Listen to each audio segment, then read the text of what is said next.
തൃശൂർ പുത്തൂർ കൊങ്ങൻപാറയിൽ കഴിഞ്ഞ ദിവസം സ്കൂൾ വിദ്യാർത്ഥിയെ ആക്രമിച്ച കാട്ടുപന്നിയെ വെടിവെച്ചു കൊന്നു. പഞ്ചായത്ത് പ്രസിഡന്റ് നിർദ്ദേശപ്രകാരം ലൈസൻസുള്ള തോക്കുപയോഗിച്ചാണ് പന്നിയെ വെടിവെച്ചത്. പുത്തൂർ സ്വദേശി കൊളക്കടത്ത് വീട്ടിൽ 12 വയസ്സുള്ള എൻസ്റ്റീൻ ജിക്സണാണ് പന്നിയുടെ ആക്രമണത്തിൽ കാലിന് പരിക്കേറ്റത്. കഴിഞ്ഞ ദിവസം വൈകിട്ട് 5 മണിയോടെ പുത്തൂർ സെന്ററിൽ വെച്ചായിരുന്നു ആക്രമണം. വാഹനങ്ങളെയും ആളുകളെയും കണ്ടതോടെ ഭയന്ന പന്നി റോഡിലൂടെ ഓടി.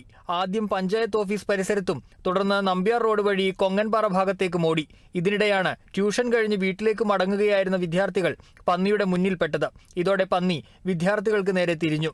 ആക്രമണത്തിൽ നിന്ന് രക്ഷപ്പെട്ട് ഓടിമാറാൻ ശ്രമിക്കുന്നതിനിടെയാണ് എൻസ്റ്റീൻ ജിക്സണ് കാലിന് പരിക്കേറ്റത്. മറ്റു കുട്ടികൾ ചിതറി ഓടുന്നതിനിടെ 2 പേർക്ക് വീഴ്ചയിലും പരിക്കേറ്റു. എൻസ്റ്റീനെ ഉടൻ പഞ്ചായത്ത് പ്രസിഡന്റ് മിനി ഉണ്ണികൃഷ്ണന്റെ നേതൃത്വത്തിൽ തൃശൂർ മെഡിക്കൽ കോളേജ് ആശുപത്രിയിൽ പ്രവേശിപ്പിച്ചു.